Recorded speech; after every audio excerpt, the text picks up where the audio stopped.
Good morning, students.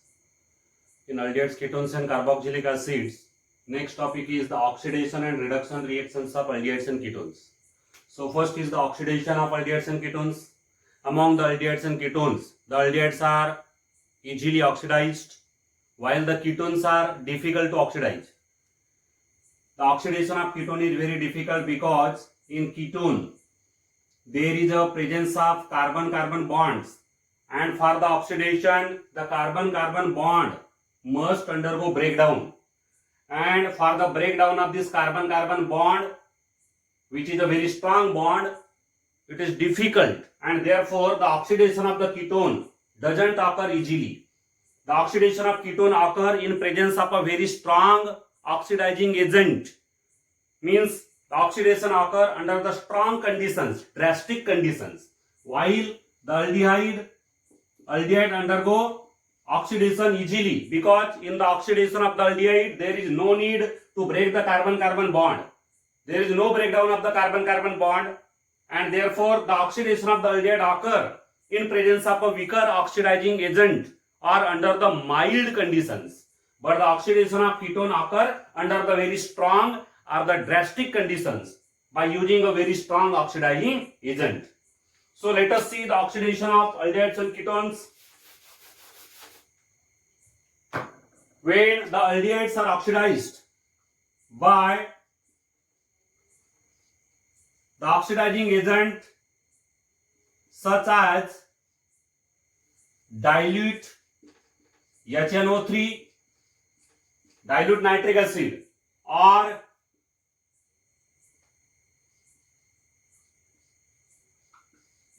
acidic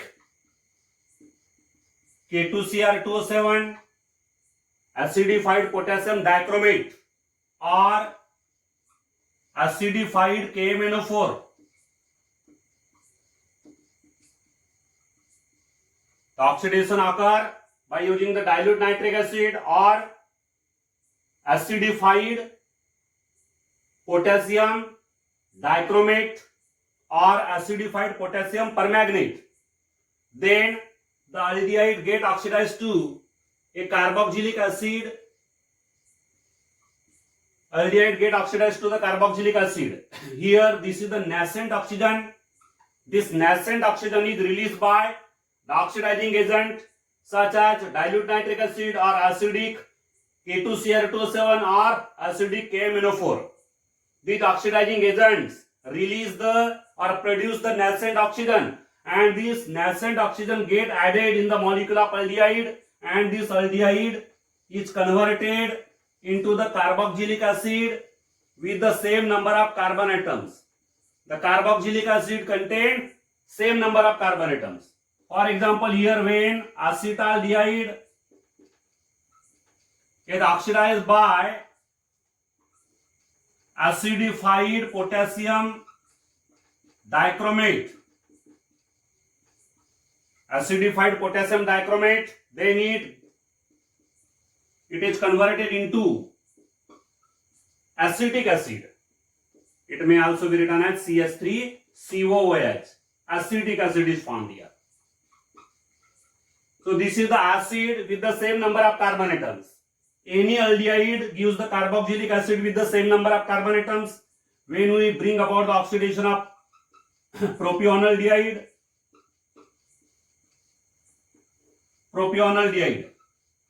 by acidified potassium dichromate, then it gives propionic acid. This is propionaldehyde, this is propionic acid. IUPAC name is propionic acid. So this is the oxidation of aldehyde. Next is oxidation of ketones. As already explained, the ketones are very difficult to oxidize because during the oxidation of ketone, the carbon-carbon bond must undergo breakdown, and the breakdown of the carbon-carbon bond is difficult. That's why the oxidation of ketone occur under the drastic conditions by using the strong oxidizing agent. So for the oxidation of a ketone, This is a ketone. There is a need of a strong oxidizing agent such as CrO3, chromium oxide, or we can use here alkaline, potassium permanganate, alkaline KMnO4, that is the potassium permanganate dissolved in alkali, or hot concentrated nitric acid. Hot concentrated nitric acid, alkaline KMnO4 and CrO3 are very strong oxidizing agents, and in presence of these oxidizing agents, the ketone undergo oxidation to give the carboxylic acid with less number of carbon atoms than the ketone. This is the ketone. The ketone get converted into the carboxylic acid. There is a formation of RCOOH plus another carboxylic acid is R-COOH. So here carboxylic acid has formed here. This is the unsymmetrical ketone. Unsymmetrical ketone. Now here these are the different alkyl groups. During the oxidation of unsymmetrical ketone, remember, in the oxidation of unsymmetrical ketone, in the oxidation of unsymmetrical ketone, the carbonyl group, that is the C double bond O, this is the carbonyl group, goes with the smaller alkyl group. This carbonyl group goes with the smaller alkyl group. It goes along with the smaller alkyl group to give the carboxylic acid. This is known as Popov's rule. It is known as the Popov's rule. According to this Popov's rule, during the oxidation of unsymmetrical ketone, the carbonyl group always go along with the smaller alkyl group. It always go along with the smaller alkyl group to give the carboxylic acid, while the bigger alkyl group is converted into another carboxylic acid.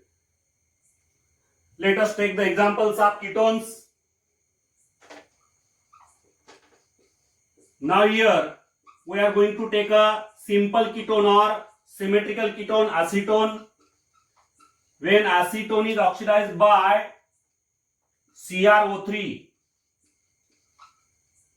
when acetone is oxidized by chromium oxide, then there is a formation of CH3COOH.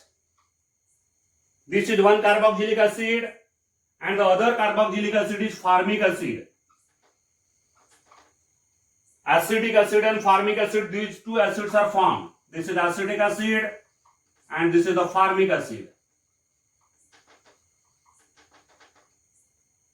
Acetone is converted into acetic acid and formic acid. We can take another example of unsymmetrical ketone. When we take here ethyl methyl ketone.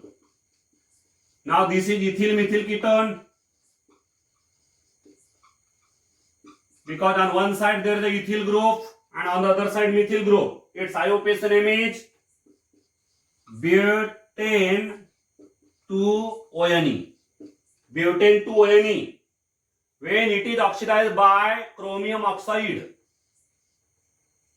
which is a very strong oxidizing agent, then it gives CH3COOH. This carbonyl carbon or carbonyl group go with the smaller alkyl group to give the acetic acid, while the bigger alkyl group is also converted into the acetic acid. Bigger alkyl group is also converted into acetic acid. Means there is a formation of 2 moles of acetic acid. This bigger alkyl group is also converted into acetic acid. that is the carboxylic acid with the 2 carbon atoms.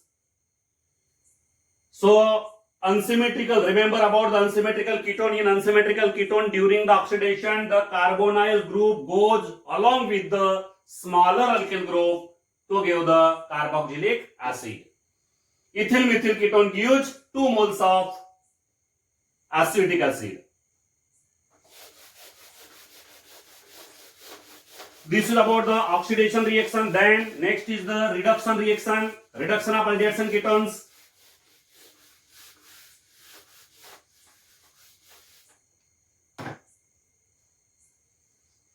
Reduction.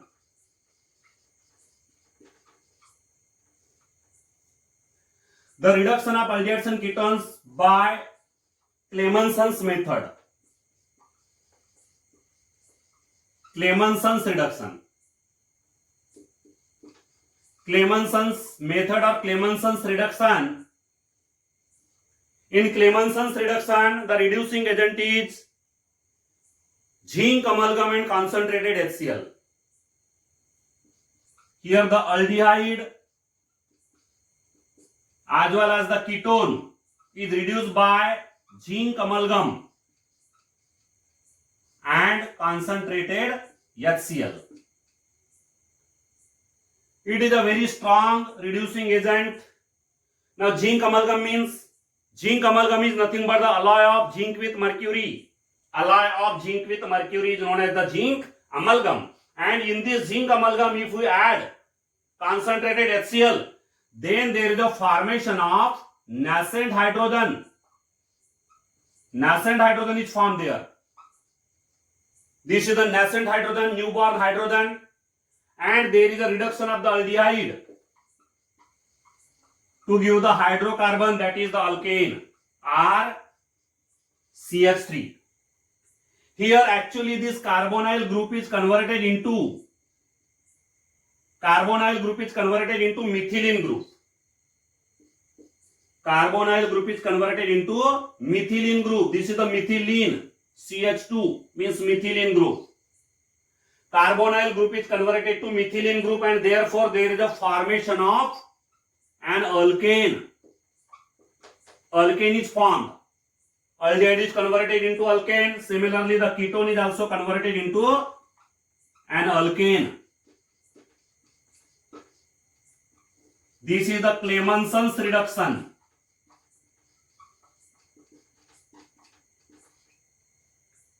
Zinc amalgam and concentrated HCl produces nascent hydrogen. This nascent hydrogen converts the carbonyl group into the methylene group. This is the carbonyl group. This carbonyl group is converted to methylene, that is the CH2 group. And in this way there is a conversion of the aldehyde as well as ketone into the alkane. Alkane or hydrocarbons are formed here.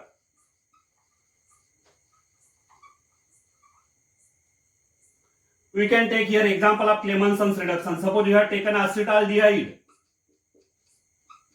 This is acetaldehyde. Acetaldehyde on reduction by the Clemenson's method.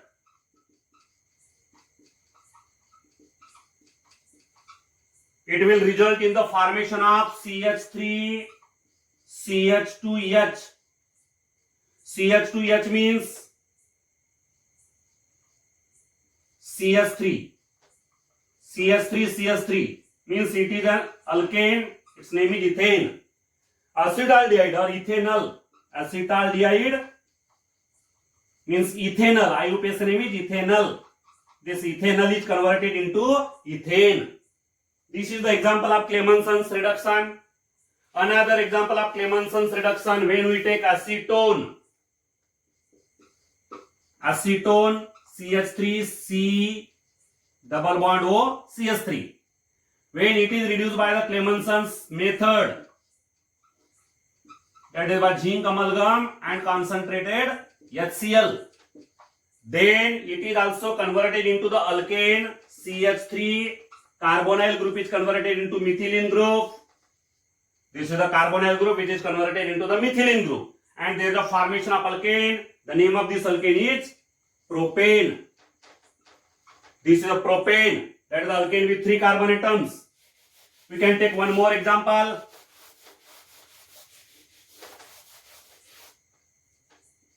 Suppose if we have taken here propanoldehyde, propanol. This is the propanoldehyde. When it is reduced by Clemenson's method,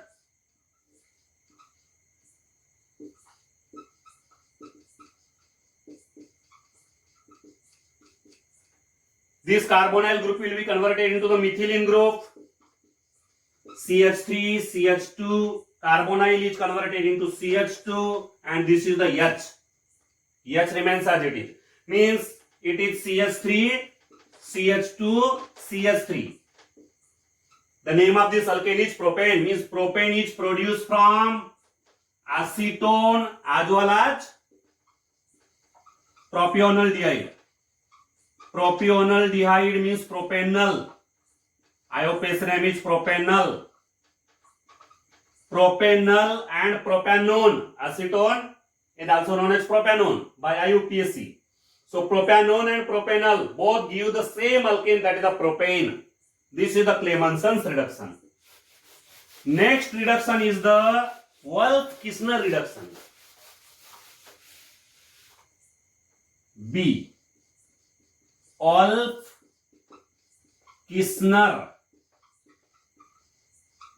reduction.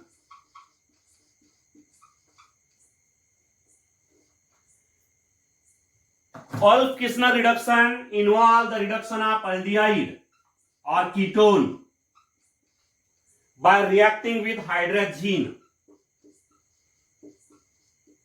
It is first reacted with hydrazine. When the aldehyde or ketone is reacted with the hydrazine, there is a loss of water. Water molecule is lost. Nucleophilic addition, elimination occur. Loss of water, and there is a formation of corresponding hydrazone. This is the hydrazone.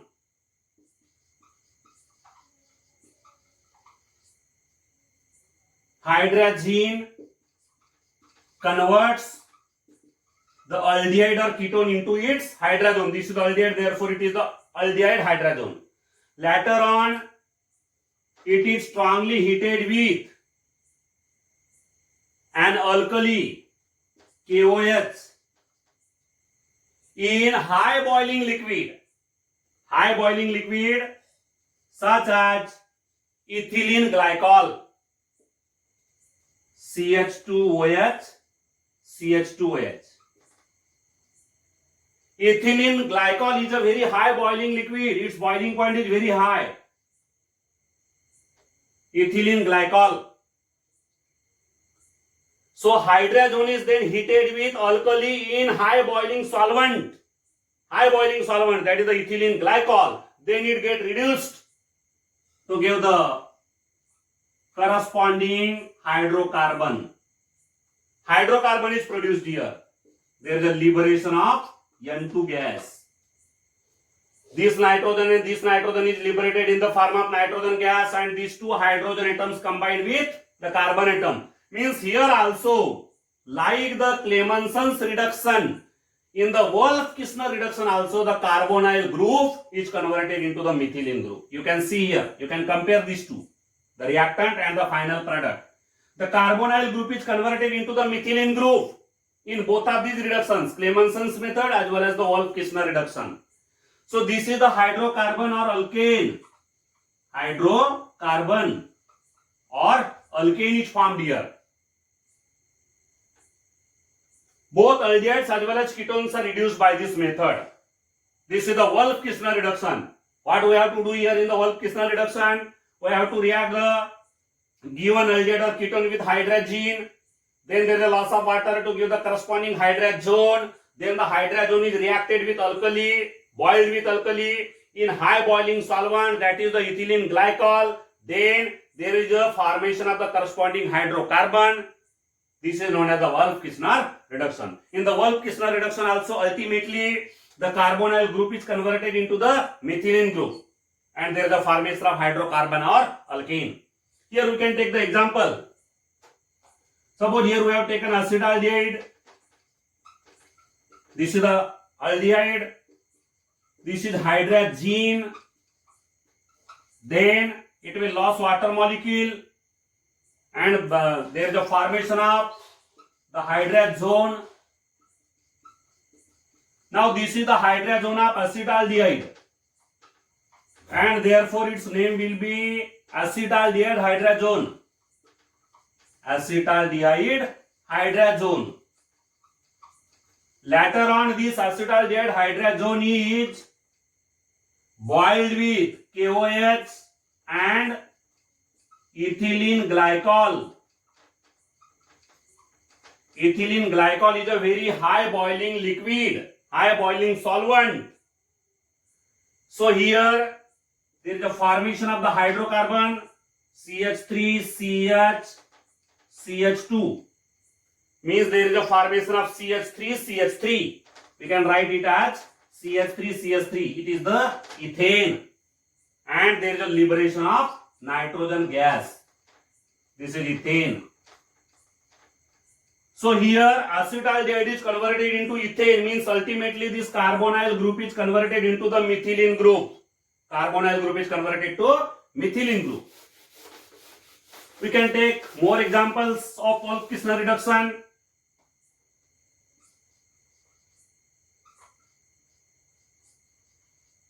This is acetone. When this acetone is reacted with hydrazine,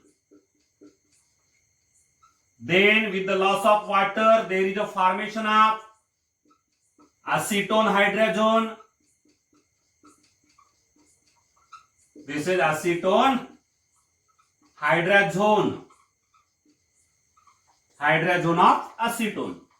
It is named as acetone hydrazone. Further, this acetone hydrazone is reacted with KOH in high boiling solvent, that is the ethylene glycol, CH2OH. This is the high boiling solvent. So there is a formation of hydrocarbon CH3, CH2, CH3. The name of this hydrocarbon is propane, that is the alkane with 3 carbon atoms, propane, and there is a liberation of nitrogen gas. So this is the Wolff-Kishner reduction. One more example of Wolff-Kishner reduction.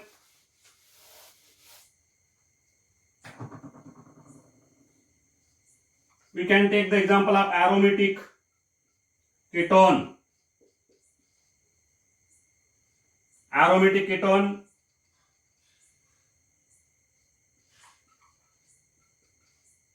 This is phenylmethyl ketone. Its name is acetophenone.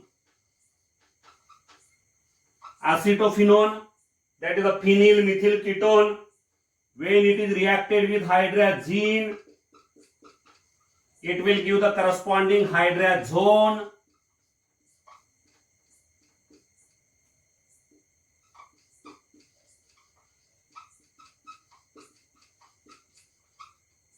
Water is lost and there is a formation of hydrazone.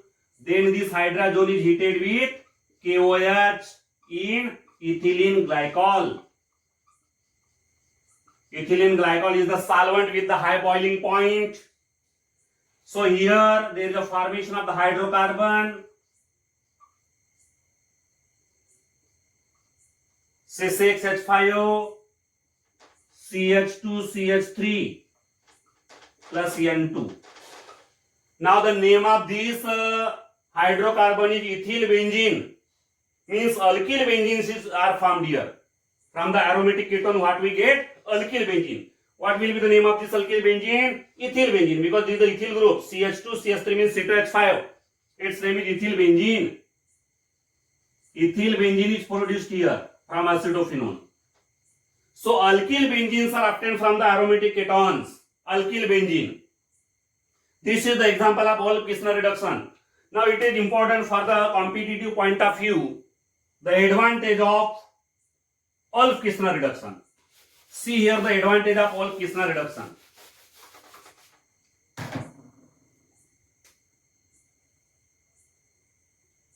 Wolff-Kishner reduction is useful for the preparation of straight sand alkyl benzenes. Straight chain alkyl benzenes are obtained with the help of Wolff-Kishner reduction. The straight chain alkyl benzenes are not possible to prepare by the Friedel-Crafts alkylation. Friedel-Crafts alkylation. This is the Friedel-Crafts alkylation. Here this is the benzene, and when this benzene is reacted with alkyl halide, this is the alkyl halide in presence of anhydrous AlCl3. What happens here? Here we have taken N-propyl halide. This is the N-propyl halide. But even after taking N-propyl halide, we doesn't get here N-propyl benzene. There is no formation of N-propyl benzene. There is a formation of isopropyl benzene. What is this? This is the isopropyl benzene. Means straight chain alkyl benzenes. Straight chain alkyl benzenes are not obtained by the Friedel-Crafts alkylation. This is the example of Friedel-Crafts alkylation. This Friedel-Crafts alkylation doesn't give the straight chain alkyl benzene. Here this is not a straight chain alkyl group. What we expect? We expect the preparation of this straight chain alkyl benzene. But this straight chain alkyl benzene is not obtained by the Friedel-Crafts alkylation. Here we get a branch chain alkyl benzene. Here the alkyl group is not straight chain. The alkyl group is branch chain group. But the preparation of such type of straight chain alkyl benzenes is possible with the help of Wolff-Kishner reduction. With the help of Wolff-Kishner reduction, we can prepare the straight chain alkyl benzene. How we can prepare the straight chain alkyl benzene? See here. First of all, here the aromatic hydrocarbon like benzene is subjected to Friedel-Crafts acylation. What we have to carry out first? Friedel-Crafts acylation.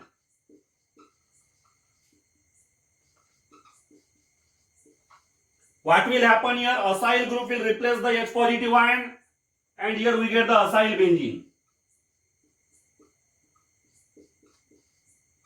Here acyl group CO, CH2, CH3. It will replace H positive minus HCl. H positive and Cl negative will loss in the form of HCl. So this is the aromatic ketone or acyl benzene. Aromatic ketone is formed in the first step. Aromatic ketone is formed. This is the Friedel-Crafts acylation. Friedel-Crafts alkylation doesn't give the straight chain alkyl benzene. That's why we are trying here the Friedel-Crafts acylation. In the Friedel-Crafts acylation, we get the aromatic ketone. But when this aromatic ketone is subjected to Wolff-Kishner reduction, after the Wolff-Kishner reduction, when it is subjected to Wolff-Kishner reduction, then there is a formation of straight chain alkyl benzene. Here we get here CH2, CH2, CH3. Means N-propyl benzene is obtained here. N-propyl benzene is obtained. In the N-propyl benzene, this alkyl group is straight chain alkyl group. N-propyl group. N-propyl benzene, it cannot be prepared by the Friedel-Crafts alkylation. Friedel-Crafts alkylation is unable to give us N-propyl benzene. That is the straight chain alkyl benzene. But here the straight chain alkyl benzene is possible by the Friedel-Crafts acylation followed by the Wolff-Kishner reduction. With the help of Friedel-Crafts acylation, we get here the aromatic ketone, and when the aromatic ketone is subjected to Wolff-Kishner reduction, then we get here the straight chain alkyl benzene. This is the N-propyl benzene. What is the name? N-propyl benzene is obtained here. This is the straight chain alkyl benzene. So such type of straight chain alkyl benzenes are only obtained when the aromatic hydrocarbon like benzene is first subjected to the Friedel-Crafts acylation, and then the aromatic ketone which is obtained, that is subjected to the Wolff-Kishner reduction, then we get here the straight chain alkyl benzene. This is the advantage of the Wolff-Kishner reduction.